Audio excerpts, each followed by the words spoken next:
Welcome to the BiggerPockets Money Podcast, show number 191, where we interview Angela Rosman from Tread Lightly, Retire Early, and talk about preparing for your future financial self.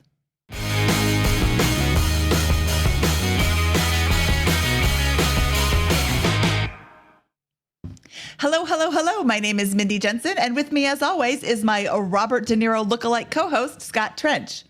I'm talking to you, Scott.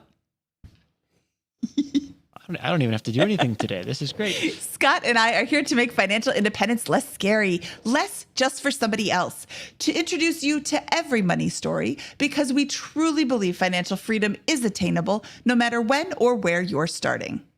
That's right. Whether you want to retire early and travel the world, go on to make big time investments in assets like real estate, start your own business, or simply prepare your financial position for your future self, we'll help you reach your financial goals and get money out of the way so that you can launch yourself towards those dreams. Scott, I am so excited to bring Angela Rosman on today. She has a very interesting money persona in that she talks about money frequently with her spouse and also has this disconnect with her financial future in that she doesn't believe that the money for her future self is touchable in any way, which means that she's not borrowing from it, she's not counting on it, and most importantly, she's not concerned when the market dips. And some of the things that she says today are just really eye-opening. Yeah, I think it was a great episode. I think it was very, very helpful. I think it's a different perspective. She, is not earning the big bucks and those types of things. She's just consistently making good decisions and keeps her expenses low. And I think that results in a really low stress financial journey. And not only that, but she doesn't consider the money that she is saving for her future to be hers in any way. It doesn't exist to her, which is really the best way to consider that money because it doesn't belong to her. It belongs to her future self.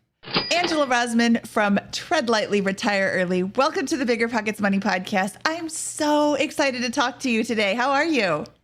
I am good. Thanks for having me this morning. And I'm looking out and it's not raining. So it's a good day in the Northwest in March. Oh, not raining on a March day in the Northwest is a good day. Exactly. I am actually in a hotel room in Las Vegas and it was raining all day yesterday, which never happens here. So it was I'll not, take that. We had sunshine yesterday. I took your rain and we swapped it out. Today we've got sun. So now we're swapping. Yeah. Or now you're taking back what you should have. No, it is supposed to rain later today. So we're swapping. So before we jump into your money story, I want to know the name Tread Lightly, Retire Early. Where does that come from? Just popped into my head one day, basically, and it sounded good. Well, the Tread Lightly part is basically because like the core of all the pieces of my life are centered around sustainability and equity. And so Tread Lightly very much fit there. And then Tread Lightly, Retire Early just sounded good to me. And since I was starting a fire blog, it seemed to make sense to let people know that it was a fire blog. However, I am very much more focused on the financial independence part and less about the retire early. So I've definitely got some interesting, media questions about, so you're retiring early. Can you tell us about that? I'm like, well, actually, my goal is to be financially independent by 45, but at this point, we don't have any intentions of actually retiring at that point. I love that mindset because so many people focus on the RE part of FIRE and don't really recognize that the FI part is the most important part. Yeah. The FI piece is that, I want to be at a place where money is taken out of the equation. And so when we're making decisions, we're making the decisions that are best for our happiness and lifestyle and not about chasing the next dollar. Well, and in the sustainability arena, that's not the most lucrative place to live, right? No, it's like it's saying not. It's like saying you want to be the millionaire educator. How are you a millionaire when you're a teacher? It's not. That's not where you go when you want to make millions and millions of dollars. But it is where you go when you want to change the world. And so that was a I love reference. that you're That was a reference thinking from ahead. Mindy. to when we actually interviewed the millionaire educator, because it is possible to become very wealthy while working in jobs that are, hey, not the highest income earning, but doing good work for society that we need, and that's making an impact. Yeah, that's true. I could definitely be working other careers that made me more money than what I'm doing right now. But I'm very pleased with where I'm at, and I also get to work 80% time, which is also something that is very high on my list. Yeah, that's awesome. Well, let's look at where you started out in order to get to financial independence at age 45. Where does your journey with money begin? So my dad, really both my parents raised us with a pretty decent idea of money. One of my earliest memories as far as like specifically understanding the money piece is that when I was like 9 or 10 years old, I really, really wanted a bunk bed so that when friends came to visit, we would have places to sleep. And my parents said, sure, you can get a bunk bed, but you have to pay for half of the cost of the frame. And so I think I had to save like $100 or something back, it would be more than that now. And so I, cleaned cabinets and weeded outdoors and did basically all the extra chores that they were willing to pay me for so that I could save up the $100 for the bunk bed. My parents could have just purchased it for me outright. I grew up in a pretty comfortable place financially, but from early on, they made sure that we were invested in those decisions. We every year had like a back to school clothing budget, which could be, you buy 2 fancy pairs of jeans, or you shop sales and go to the thrift store and you get a whole wardrobe. So early on, I had a reasonable sense of things. And when we went to college, my dad had this whole big, long spreadsheet of, if you go to this school, this is how much you owe. And if you get more money, then you owe less. And like, it was just this big, giant, ridiculous spreadsheet that I think I would understand a lot better now. But I understood enough then to have his help to fight for more financial aid, merit aid, and scholarships, and to really be pushed to graduate early because I was able to graduate with a lot less debt that way.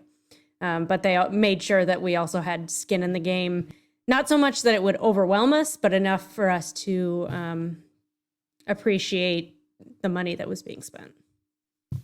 So then I graduated college with $24,000 worth of student loans in 2009, which is not a particularly good time to graduate college, especially when you move across the country to a small town in South Carolina to move in with your now husband.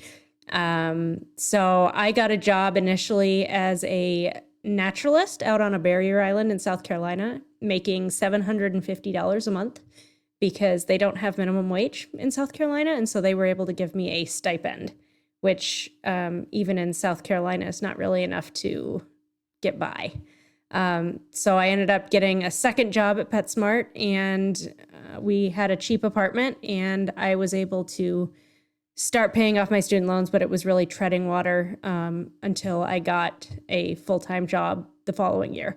And then I calculated how much interest was being accumulated every day with my student loans, and that like lit a fire under me that I was like, I need to just get these gone because this is stupid. I don't like interest. And so 3.5 years after I graduated, I paid off those student loans.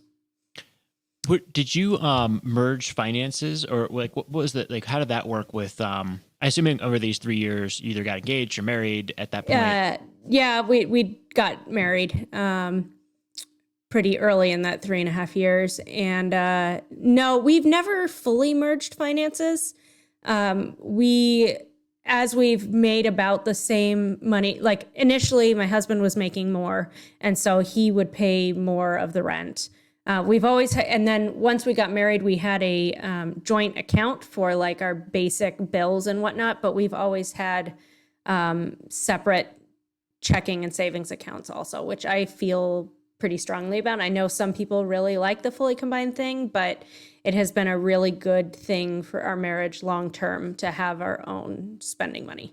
It means that when my husband wants to buy a fancy new bow and arrow set, then, go ahead, buy the fancy arrows because that's something you care about.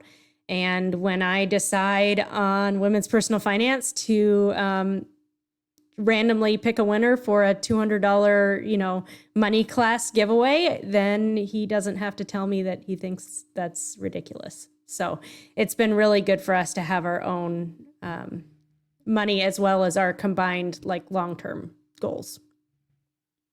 Okay, boy, I have 500 questions on this. I'm going to go back to the student loans really quick. How did you calculate the daily interest? Because you're not the first person I've heard say this. And Scott and I are at a disadvantage here because neither of us had student loans coming out of college.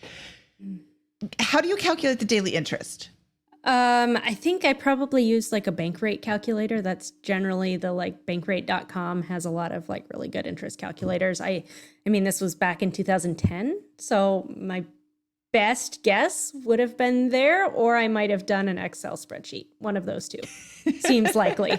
But in that process, I found a couple of blogs, namely Punch Debt in the Face, which he is no longer blogging.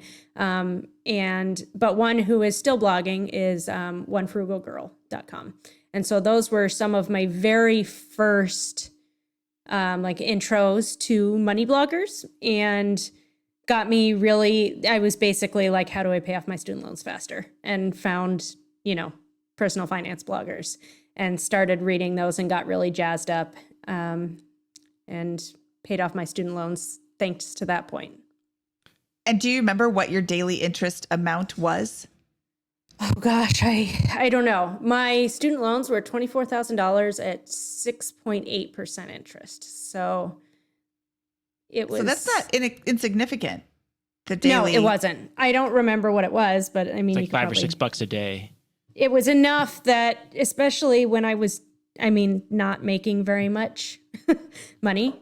When I got a job at $14.50 an hour, it felt like a huge, oh my God, I can do things number. So, even $5 a day felt like a significant number. Yeah. Yeah. Mm-hmm. I don't want to just pay $5 a day for something that happened 3 years ago. Yeah. Okay. So if you're listening to this and you have student loan debts, we will get a link to a student loan debt calculator and run your numbers, see what your daily interest payment is, and really look at that in the context of how much money you're making. When you're a doctor and you've got $5 a day, that's a little different. And that'll be at biggerpockets.com/moneyshow191. That's where you'll find Yes. the notes for a link to something like that. Yes. I can't remember who the other person was that figured out their daily interest rate, but they said the same thing. It was huge. I could not believe how much money I was spending on interest every single day on this. And that was where I was like, okay, well, where can I find, $5, $10 a day to just toss at my student loans? So whenever I could, and so I was not doing a pay whatever I can monthly. I'm the kind of person when I have a really focused goal, it's oh, I have an extra $5. I'm going to make a $5 payment today. I'm going to make a $10 payment today. And I think I was able to find more money by doing it these micro transfers than trying to do one big lump sum at the end of the month. That's very interesting. We just spoke with Tiffany Aliche a couple of weeks ago, and she said the same thing. When I was at rock bottom, and not that this is rock bottom, but when I was at rock bottom, I said, this is my goal. I want to make $500 a month. How can I do that? Okay, now I want to make $1,000 a month. How can I do that? Start small and look for ways to generate the income when you're wanting to pay off your debt. I love that. With regards to combining finances versus separate finances, and you said that you have a bank account where you both put money into. How do you handle retirement? Because you are clearly on the financial independence path. Is he also on the financial independence path? He is. He's even more on the FI versus RE than probably even I am. I don't think he has any interest in like ever retiring. He doesn't see what that would look like for him. And I'm definitely the one that's more focused on FI, but I'm also the one that mostly runs the ship when it comes to our finances. His piece of that really is like, we kind of have an agreed upon, this much money is going extra to our mortgage, and this is going toward our general emergency fund, and this is going to our son's college, et cetera, et cetera. We also have a current goal of like wanting a travel trailer, and that's really like, he's the driver there. So he's putting more money monthly directly into a savings account for this travel trailer. But I'm the one actually like moving money from our joint account into the other Ally savings account specifically for that. And basically, after I've calculated all of our spending for the month, then I tell him, okay, now take X dollars and transfer it to your own account, if that makes sense. So like we've got like a baseline, and then he will sometimes be like, okay, well, throw half of that into my retirement account and I'll take the other portion.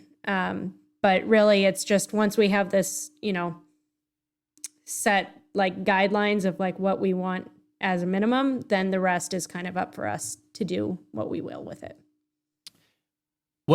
So you paid off these loans in about 3.5 years, you said. So we're saying 2009, you graduate, that's probably May, April, sometime there, June.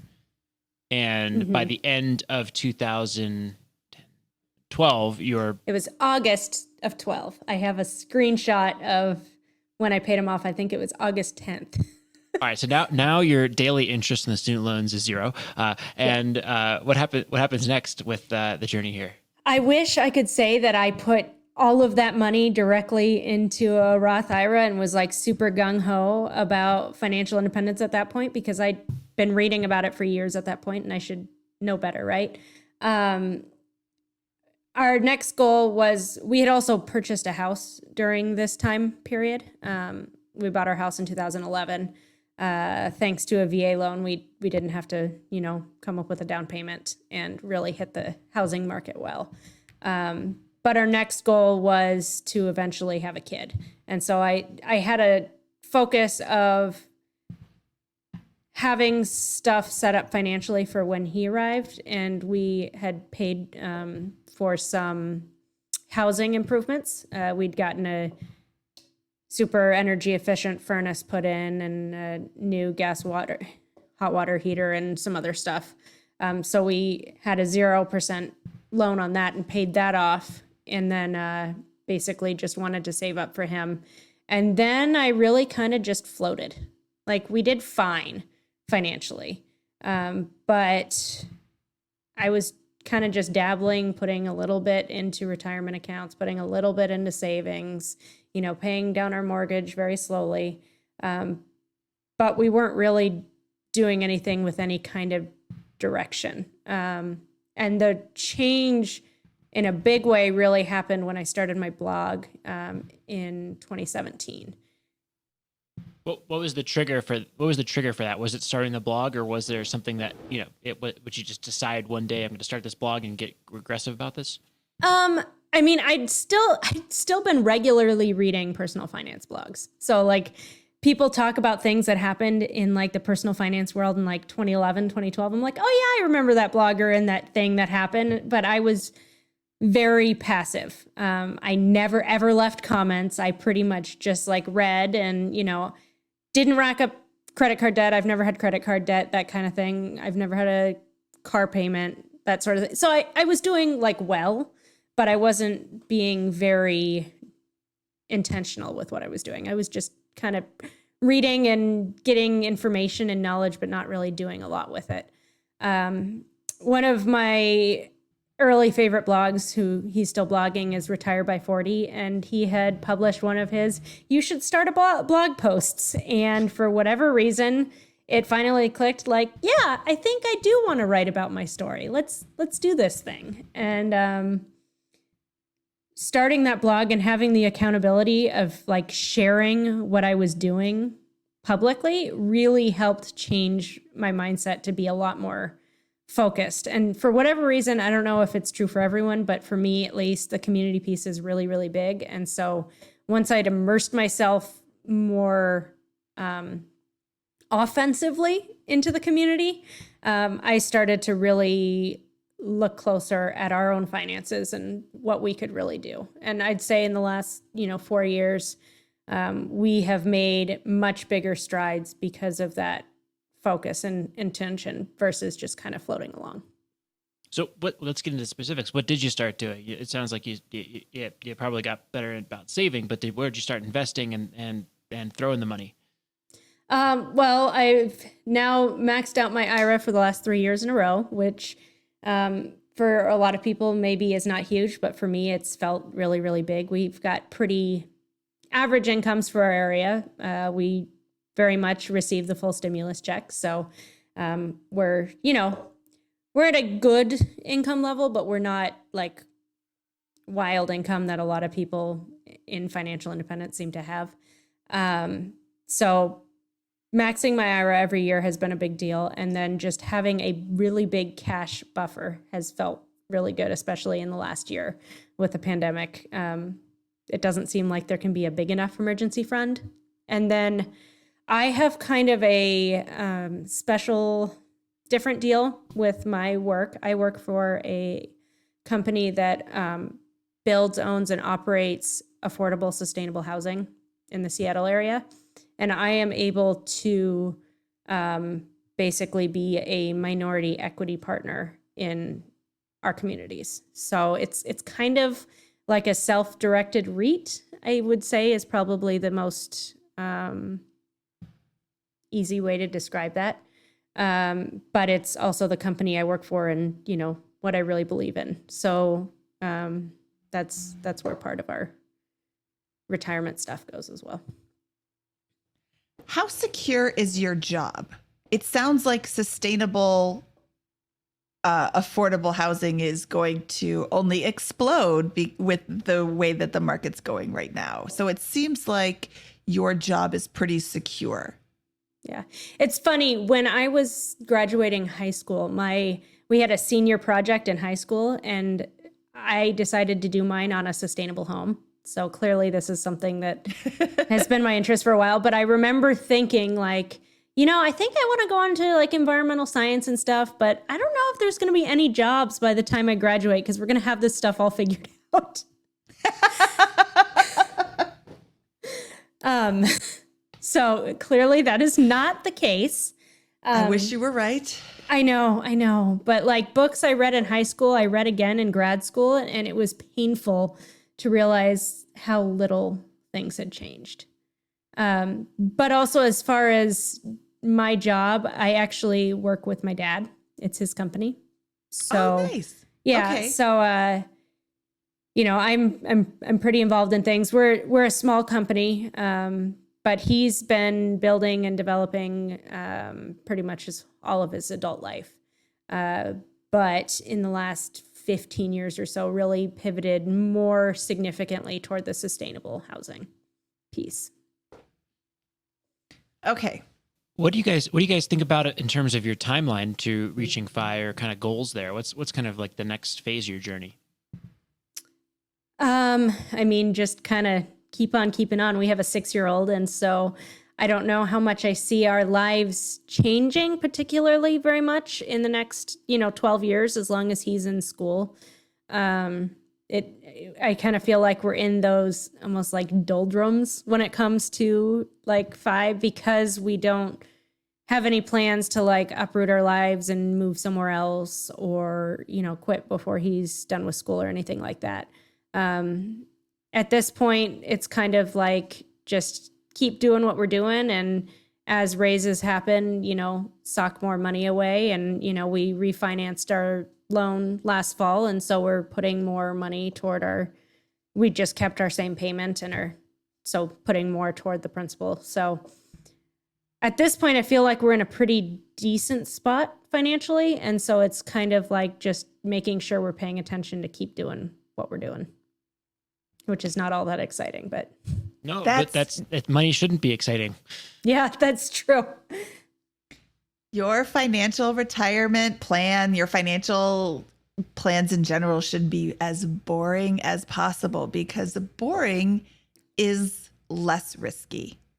And the exciting, amazing, Get rich schemes. yeah, get rich quick, the sexy, exciting things are where you're going to have a lot of risk, like Bitcoin and GameStop and all those crazy things that were happening in the last few months. I loved reading and watching it. And, But did you invest in it? No, it was very fun to read and watch. Well, there's volatility and there's risk, right? And there's difference between the two. So the stock market, index funds, which we all love and think of as highly diversified, they are volatile as well. Last March, around this time, Mindy, to the day, predicted a gigantic stock market crash, jokingly, but got it right. Kudos to Mindy. For once. Yeah, and it crashed like 30% last year, right? And so we all watched that, and then it went right back up, and none of us knew that was going to happen. I was ready. I can honestly say that I had invested so much time in reading and learning about this that I just continued like, okay, yep, this is exactly what happens every 5-10 years in stock market investing. This is volatility. Over 30 years, the market will, as Jim Collins, we'll quote him, says, the market always goes up over the very long run and will recover. But was that recovery going to be in a month like it happened last year, or was it going to be a year or 2 years? With that, I mean, you look back and you're like, oh, 1 year ago, we were at the bottom of this market crash and now I'm up 60%. Well, who knew that was going to be the case, right? No one knows this. And so that's volatility versus risk. The market is volatile, but long-term, I believe it's lower risk because it will go up. You have no idea on things like Bitcoin or GameStop. My belief is that without being a stock picker to too much degree, like GameStop has to change something about the way they conduct business in a general sense because they're a retail business fundamentally. Like, is that going to change long term? I don't know. I can't predict what's going to happen in the short run. It may be really volatile in the short run. What happened was it went way up and then it went way back down. And its long-term trend seems to be continuing unless they take some sort of pivot from a strategic or operating or the market changes or something like that. And then Bitcoin, look, that's a whole can of worms, and we need to get a Bitcoin expert on the show. We are still hunting down the guy I want for that, but we'll get there, and we'll have a long discussion on that. But there's lots of reasons why that might collapse to zero, and there's lots of reasons why it might be the new currency of the future. And where's that probability risk spectrum? I don't know. I'm getting on a rant here, but yeah, no, whenever I update my husband on our net worth, he and I are always joking about the monopoly money we have because it really feels like monopoly money, especially anything that's not in an actual checking account, things that are in the market. I found it didn't bother me to watch last March. And I think part of it is this disconnect that it doesn't feel real in a way. Interesting. And it just really feels like monopoly money in a big way.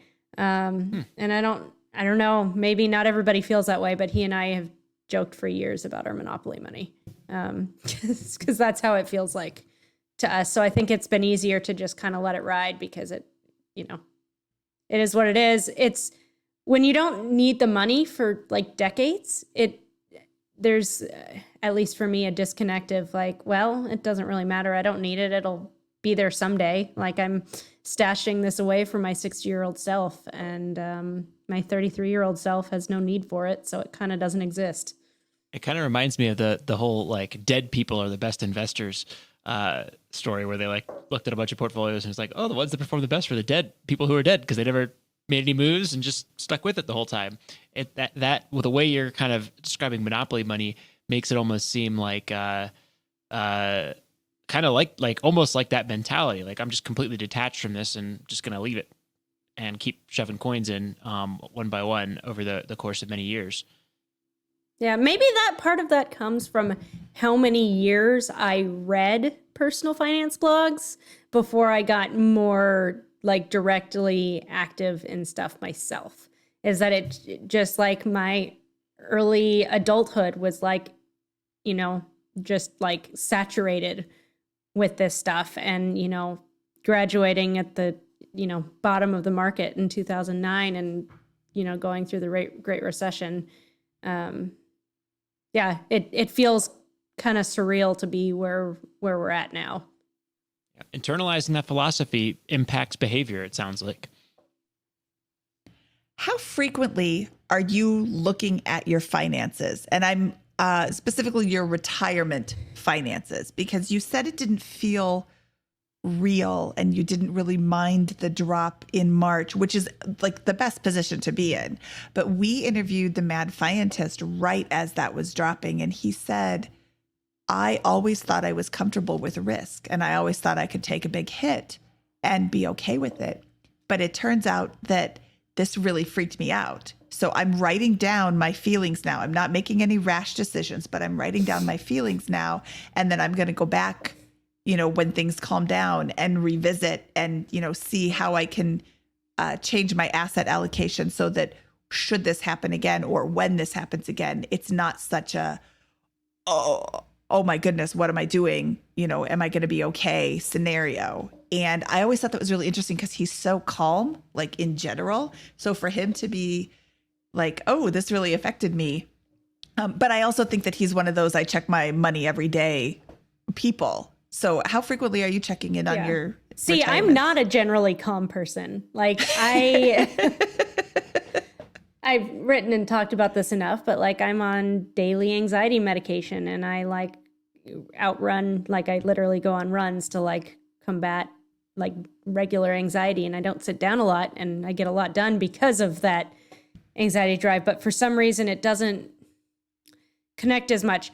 Now, if I don't have a lot of money in like my cash savings account, that for me is anxiety producing. So like I've put a lot more in cash savings over the last year with everything that's gone on.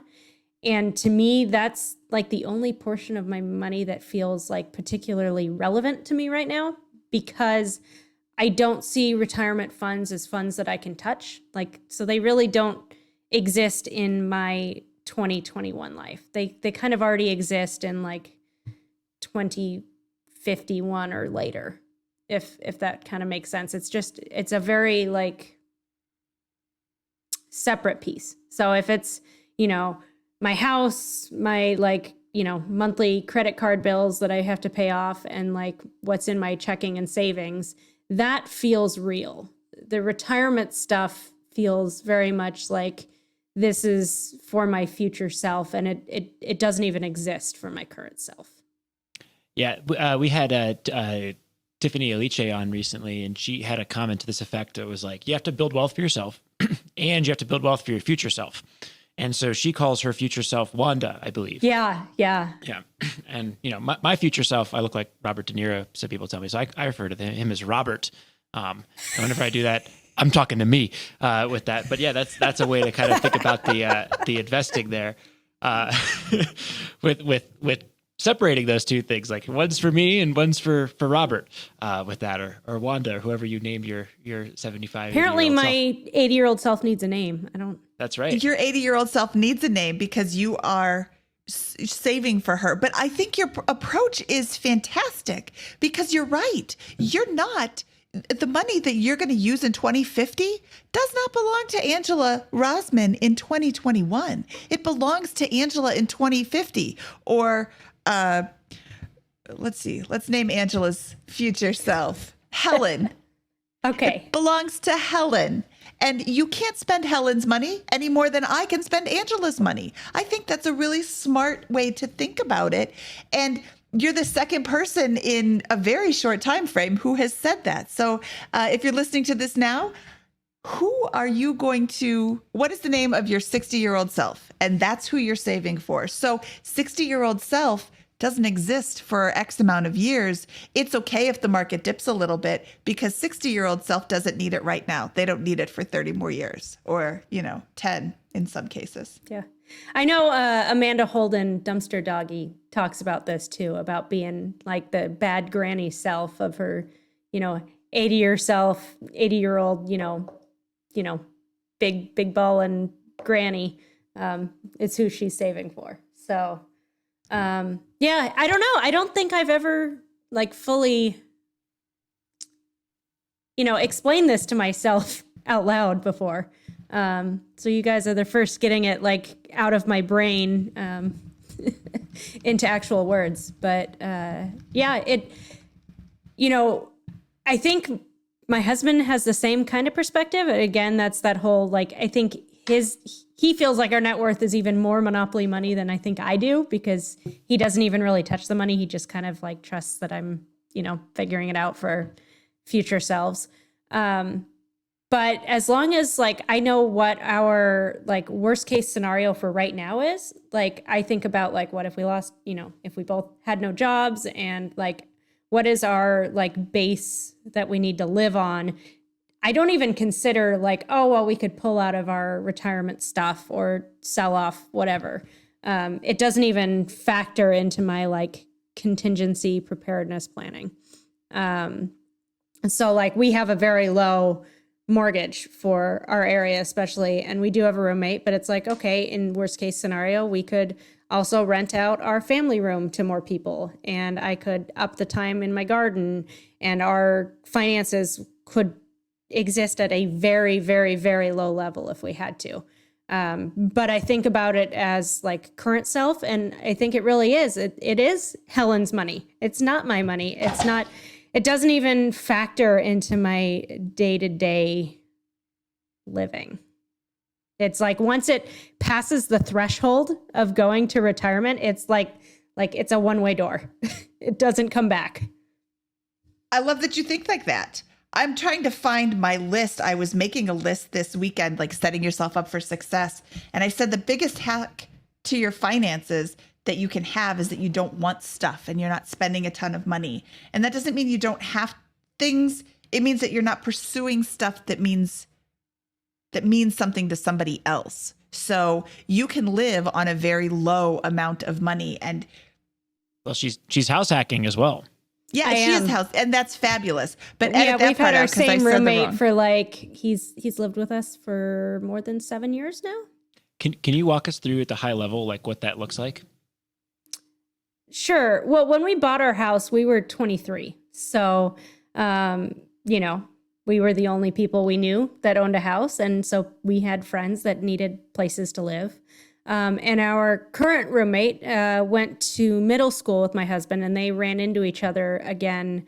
My husband went to college after the military. And so when he was in school, so was our roommate, and they like ran into each other in the machinist program at the school they were both at. And he was commuting via bus and ferry and bus again to get to school, because even a decade ago, the Seattle area is pretty expensive. And we had a roommate move out, and we were like, hey, do you want to move in? We live in the same city as your school. And he was like, heck yes. He didn't drive. He doesn't drive either. So being close enough for like a single bus to school was a big deal. So he moved in, and our original plan was that at the point we were going to have a kid, that we were going to ask anyone who was living with us to not live with us anymore, because we were just going to, have our family and that be that. But when I got pregnant, we were like, you know what? He's really a pretty easy guy to live with. Do you want to stay? We're going to have a newborn for a while. They might cry, but he's kind of an absent-minded professor-y kind of fellow in the best way. And he was like, no, I'll stay. And, that was coming up on 7 years ago at, the pre-baby talk. And we came home from the hospital, and that first night he made us dinner. And so I was able to like nurse my son in the recliner and have my roommate come and bring me dinner. And now he's been unemployed because of COVID. And so he actually helps homeschool our son at this point as well. So that is worth its weight in gold. Yes. Oh, yes. We are my goodness. Hardcore getting the better end of this deal. Yes, you are. Wow. So, he was a good roommate pre-COVID. He is like, I can never speak highly enough of him now, because like I'm able to go into my office on Tuesdays because he has our son the whole day and he homeschools him, and like they go, you know, to the park together and they go do whatever. And it's been a really, really, really big deal. Does that change the economics with the context of COVID? And prior to COVID, was this a big chunk of your mortgage that was being paid by the rent? No, because we've not really raised his rent. So he, even pre-COVID, he was paying like very little compared to like what we could actually rent a room for. It was more fair when he moved in, and we've just like barely moved the needle because he's just been such a good roommate and he's more of like a household member. So could we get like double or more what we're charging him in rent? Probably, but it works for us, and it works well for him. So it's a chunk of our mortgage, but that's because our mortgage is not huge. Well, thank you for sharing that. That's really interesting. Yeah, and it doesn't have to be this like totally cash flowing thing. You've got somebody who is homeschooling your child. You have somebody that you are comfortable leaving your child with, comfortable having this person spend time with your child. I mean, there are people that I would rent a house to that I wouldn't let anywhere near my kids. Money's not the most important thing. And being able to be secure in knowing that your son is taken care of is so huge. And, you know, anybody listening who's saying, oh, well, you need to get more money in it, you can go rent your house to whoever you want. But Angela's doing just fine the way she is. You glitched out, I think. Oh, or well, at least great. on my end. Yeah. Well, and he also, when we go out of town, when he doesn't come on vacation with us, which like our last big pre-COVID trip was to Iceland for 2 weeks, and he came with us. But I know when he doesn't come travel with us, he watches our animals too. So, you know, we have a couple of big dogs and a cat and a snake, and we can just like leave for the weekend, and it's not a big deal because he's there. Yeah. And it works for you. And that's all it needs to work for. That's just you. And thanks to my endless badgering of him over the last few years, he is financially in a place that even though he's been unemployed for a while because of COVID, he's fine. And he's able to wait. It looks like his old job is finally going to be coming back this summer. And he'll have been able to just kind of hang out and not, you know, find a job that puts him at risk of COVID. And he's been able to make the money thing work. And, you know, it took years of like, you need to put more money into savings. You need to do this. You need to, but he finally listened to me, and it's working well too, because he's able to stay home and wait until he can get his old job back. Okay, Angela, I really, really love your story. I love that it sounds like you and your husband have a lot of conversations about money. Just it's part of your marriage. It's part of your life to have these conversations. And I'd like there to be fewer, but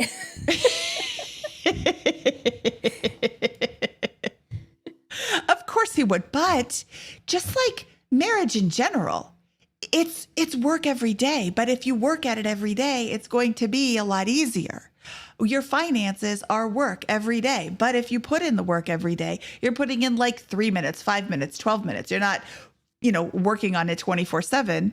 So, but the reason that I brought you on the show today is to talk about women's personal finance specifically. And you have created this group where there is a safe place for women to come and ask questions, have conversations about money, because typically, traditionally, women don't necessarily run the finances. There's a lot of women who feel that they are unprepared, so they just step back. And there is a place for you to come and have conversations. And, you know, we want you to learn about money. Angela wants you to learn about money. She wants you to make smart financial choices. So let's talk about women's personal finance for a little bit. So I want to push back a little bit on the idea that women don't do the finances and they aren't comfortable and they don't feel prepared, because Holy cow. Of the 27,000 plus women in the Facebook group, a lot of them are the financial driver in their relationships, and or they're single or they are in a relationship with a woman. And there are a lot of really smart women who really get the financial piece. And I think there's a lot of traditional bias in the belief that women don't get money. And that's kind of where all of this women's personal finance stuff, as far as I'm concerned, started from. So early on in my blogging career, I had been reading a larger male blogger's, blog roll of all of his favorite fire blogs. And he had listed one woman. And then in the comments, someone was like, well, I'd really love to read more women's stories. Can you point me to some others? And he listed one more. I was like, well, okay, I'm a new blogger, but I've been reading personal finance blogs for like close to a decade at this point. There are a lot of women out there. And so I created a post, Meet the Women of the Financial Independence Community, and it absolutely blew up. I think originally it had like 30 or 40 women on it, well more than two. But it now has well more than 100, and there's bloggers that are fire specific, general finance, podcasters, authors, money coaches. I mean, the list is very long. And out of that, I realized we were really missing a community place to have these conversations around women and money. And so from there, I started my women's personal finance Facebook group. Initially, it was a fire group because that was the post that launched it, and those were the women that initially joined the space. But very early on, I realized I didn't want it to be fire specific. My goal has always been for it to be a community for all women, regardless of their money stories. So there were quite a few women early on who really wanted it to be a fire specific space. There are a couple of FI-specific Facebook groups for women, but they're not as robust as women's personal finance. But I've always wanted it to be open to all women. And my goal there is that we have some really, really smart, financially savvy women in the group. And we have women in the group that literally, for the first time, are even thinking about money. And I want it to be a place for everyone. I don't want there to be a gatekeeper saying that if you don't have this money thing sorted out already, then this isn't the place for you. If you want to talk about money, or if you just want a community of women that is going to be very supportive and welcoming and inclusive, come join us, even if you're not sure you want to talk about the money piece yet. Yeah, I think that there's a person out there who is talking about money, who speaks your language. And just because I read XYZ blog doesn't mean that Angela is going to resonate with XYZ blog, or Scott is going to resonate with XYZ blog. And it doesn't mean that XYZ blog isn't a good source of information. It just doesn't speak the language that you want to hear. So part of the reason that we have this podcast in general is to bring people on and share all these different money stories, because there is something to learn from everybody. But I want to introduce my listeners to different voices so they can find the voice that resonates with them the most. And this women's group, women don't traditionally toot their own horn. For that woman to say, oh, I want, are there any more women out there? Oh, here's one more. Women aren't out there saying, read me, read me, read me. They're just consistently pumping out the content. There's a lot of great voices out there. And I love your article because I learned about a lot of women on that article. And I mean, you update that frequently, don't you? Yeah, I need to do another update. But that's constant. Yes. Well, we will link to that in the show notes as well, which can be found, like Scott said, at biggerpockets.com/moneyshow191. Angela, is there anything else we should bring up before we get to our famous 4 questions? I guess as of last month, we also launched womenspersonalfinance.org. So we now have branched out beyond just the Facebook community. The community is absolutely wonderful, and I adore it. And as long as Facebook decides not to be like wonky as we know it can be, as long as it's available to me, that community will stay and continue to grow and be accessible for all women. But we have since created a website. So we are paying bloggers, specifically women bloggers, to write for that site. And we've got some resources up there. And then we also have a private Discord community membership level now that allows for kind of the smaller community conversations. And then we have exclusive events coming up once a month for those members. So that's new as of last month, and we're still figuring out all the things we can do with it. But getting to pay women to write about money is basically like a dream come true for me. Mm-hmm. And of every 9 paid memberships, we give away 1 free to women who cannot afford the monthly cost. So that is a near and dear piece to my heart, that there's a lot more that you can do once you create a membership community and have funds to pay people. But then it also becomes a bit more exclusive to people who can't afford it. So the goal is to always have it be a place that women can apply to be a part of, even if that cost is not in their budget. I love that. I love that. Okay, Scott and Angela, are you ready for our famous 4 questions? Let's go. These are the same 4 questions we ask of all of our guests. Angela, what is your favorite finance book? I am going to go with Work Optional by Tanya Hester, because it really talks about the why, and really helps you shape what you want your life to look like outside of money. That it's not an early retirement book, as in this is the way you do it just so that you can never work again and let's forget about what you do afterwards. It's more than half of it is focused on the why and the what, and the how is really secondary to that. Great book, and great example of a woman who is a pioneer and thought leader in the financial independence and personal finance space. So we actually had the privilege of interviewing Tanya on episode, I believe it was episode 97. If you want to go and check that one out. All right, what was your biggest money mistake?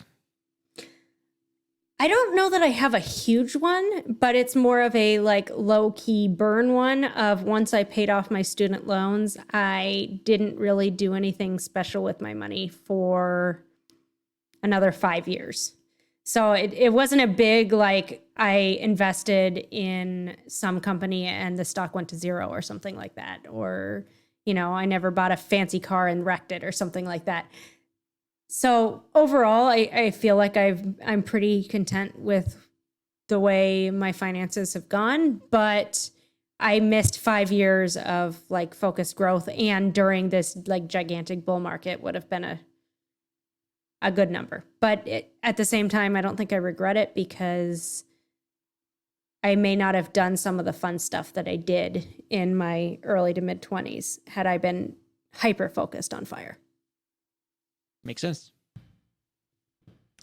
What is your best piece of advice for people who are just starting out?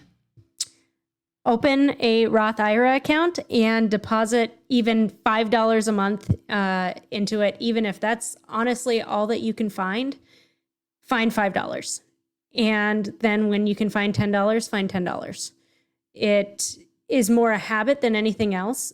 When I was paying off my student loans, I wish I had still saved $5 of the money that was going to my student loans and put it into a Roth, even if it meant, I might have paid off my student loans a month or 2 later. Just the habit of starting to put money into your finances and your retirement finances as soon as possible. What is your favorite joke to tell at parties? Gosh, I don't tell jokes. I have one for you. Yeah, okay. My husband is full on dad jokes all the time, and I think I don't have any left. Because you do sustainable housing, Did you hear about Okay. the last remaining unit in the apartment building? It was last, but not least. Oh, God. Oh, that's a great real estate joke. That's... Somebody shared it I can in imagine our our... listeners listening and having a vacancy expression on their faces after hearing that joke. Okay, Oh, and we no. kind of already covered this, but Angela, where can people find out more about you? So you can find me at treadlightlyretireearly.com or womenspersonalfinance.org. And that site will also link you to the Facebook community as well.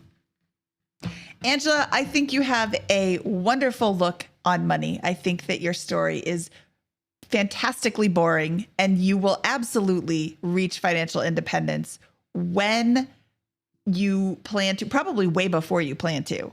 Helen will appreciate all the work that you have done, and you are just going to continue to crush it. I think that focusing on the FI instead of the RE is really the way to go. And I just am so thankful that you took your time today to share with us. I really appreciate you coming on.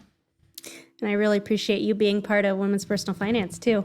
I love having you a part of that too. That is it. I help moderate the group, and it is a lot of fun helping keep the conversations on track and keeping the spam out. Unfortunately, in any Facebook group, you have spam. And the larger it gets, the more you have to be, ban hammer occasionally. But Yeah. I'd say 99.9% of the women in the group are absolutely fabulous. And I think there's a reason why quite a few people say it's the one reason they're still on Facebook. I agree 100%. Okay, Angela, thank you so much, and we will talk to you soon. Yeah, thank you. Thanks, Mindy. Thanks, Scott.